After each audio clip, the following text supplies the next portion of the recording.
Good morning. This is Francis from McCaffrey's Crafts on what we call a good, crisp, fresh morning here in Ireland. Autumn is in full swing anyway, and it's supposed to be winter time soon enough. But yeah, I just thought I'd just answer a kind of general question that I got there. There are a few times I haven't really answered. I just noticed it's about what tools I use. It's easy just to talk through them because I don't use anything too elaborate. Basically, all you need for stick making is, you need like a saw or a handsaw.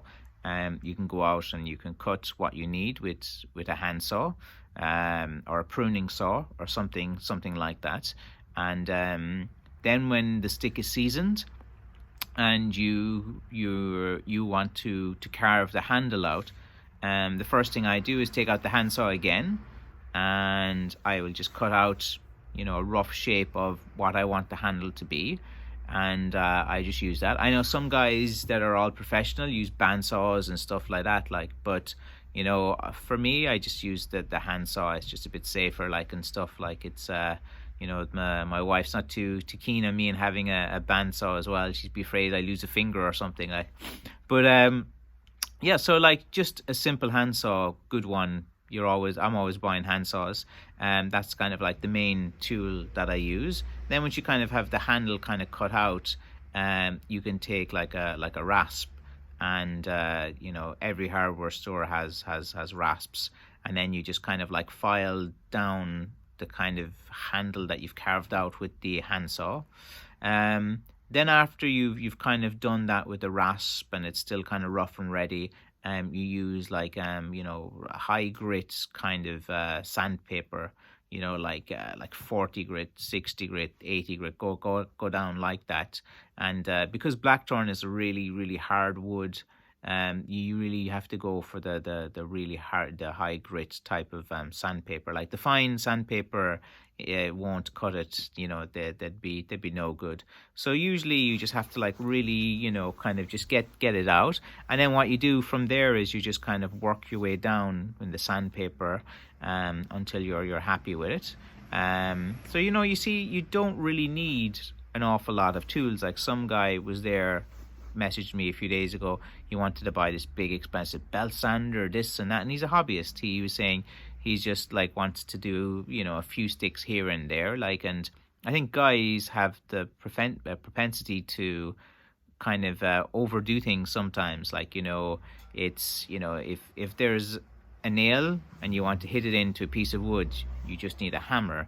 You don't need some elaborate machine that's set up that takes for ages. Just keep it simple, lads. Stick making is as simple as you want it to be.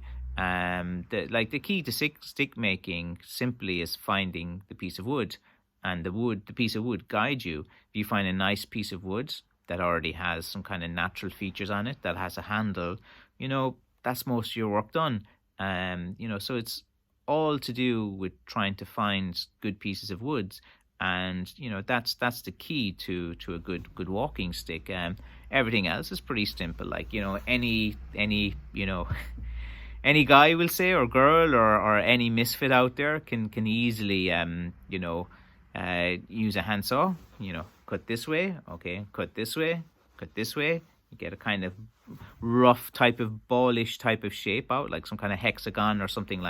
You cut it think like a pentagram, like that.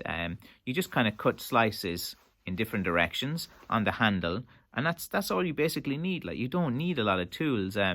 For straightening it, I made a video ages ago. Is you just use a car jack and just build a little apparatus, that you can have for straightening it, and you can use that in the kitchen. You can use then a heat gun if you want to heat up the wood to do it.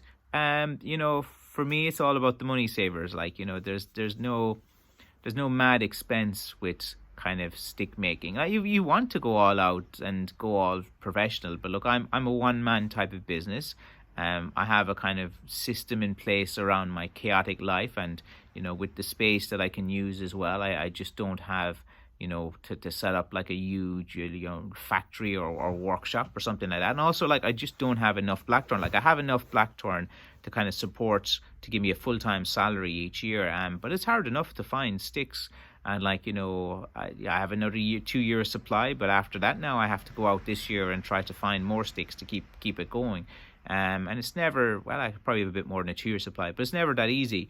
And there's so many of these hobbyists out there. They have dreams of doing what I'm doing, and this get rich quick. Yeah, just going to cut blackthorn now, put it up before Christmas, and sell a load. No, it's not going to work like that. If you cut now, the sticks won't even be dry by blackthorn. They'll be crap, and customers aren't idiots. They know their thing. Like a lot of guys who buy walking stick are men. They're mature men. They've seen things. They've been around. They know things. They have knowledge. You're not going to bullshit any customer. Like they'll call you out straight away. Like, and that's how you get better. Like you have to be called out on every little thing, and that's just part and parcel of doing it. And if you're a hobbyist too, like you have to be a bit careful if you're starting to sell online and stuff like that. I know the old tax guys are looking out and trolling through all of these different things, and so like for me, my business is registered. I'm VAT registered as well. Pay all my taxes. That's actually what I'm kind of preoccupied now for the month of October. So what are professional stick makers doing in October? Their taxes with their accountant, because my taxes are due now, I think, the end of October, and it's kind of handy in that I kind of cut all my own stock, so I'm not buying a lot of stock in and out, so that kind of helps. But then you have to be careful because the profit margins are a bit bigger, so you have to be paying taxes on your profit margin as well. So it's never easy running a business, especially like a small business. I can't really afford to take on anyone else. It'd be great to have 2 or 3 more here with me, like my sons are still a bit young to help me out. So I think that, that's a lot of these businesses that see, like if you have 3 or 4 sons and they're all in their 20s or something, happy days, cheap labor, make the sons do it regardless of that's how fathers and sons usually you go about things, or if they're a teen. So I have to wait a few more years before I get my work experience assistants on board, which would be the sons, hopefully, or maybe even the daughter too. Like she's tough as nails, like. But yeah. So I just kind of, again, just going back to the main thing about the tools. You don't need much. You don't need to elaborate.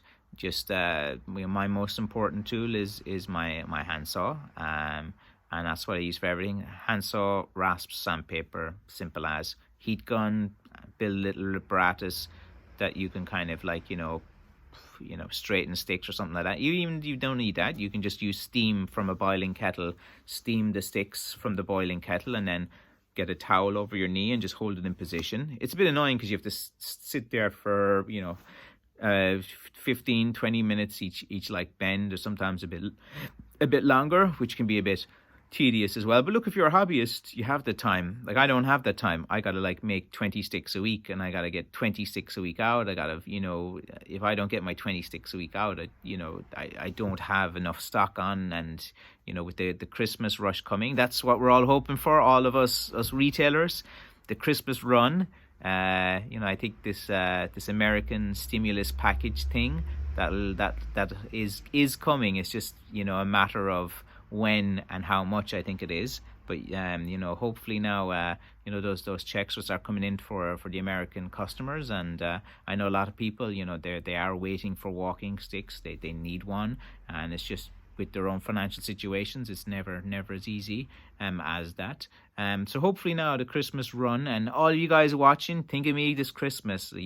I'm sure there's one person in your family that could use a walking stick, or a shillelagh, or a cudgel, or a swagger stick, or some Irish knitwear. There's got to be at least one. So if you're watching this video, think of me, and think of me this Christmas. And anything that you support me with is going to keep this industry going. Like basically, Corona or whatever it is going to be, I don't know, my projection anyway is next year is going to be a bit of a disaster as well. Like there's not going to be tourists coming to my shop here.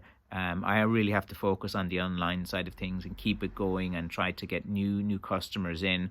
And that has to be my focus. So next year's going to be one of those grinding years where, all the money that they've given out now will kind of, as governments do, they'll find ways to get it back from various ways or taxes or different things. So I don't know. 2021 is going to be one of those kind of tough years as well, with the corona thing. But look, who knows what's going on with that? Like you read one place, you read the other, You're just it can be overload for you. Like you only have so much brain power to use and things. So I just kind of focus on my sticks, focus on my customers. I like doing these videos. They're like, I come in here, do a quick talk. And, again, I'm waffling on as I usually do. So I better call it quits now for the day. And thanks for watching. Okay, bye-bye.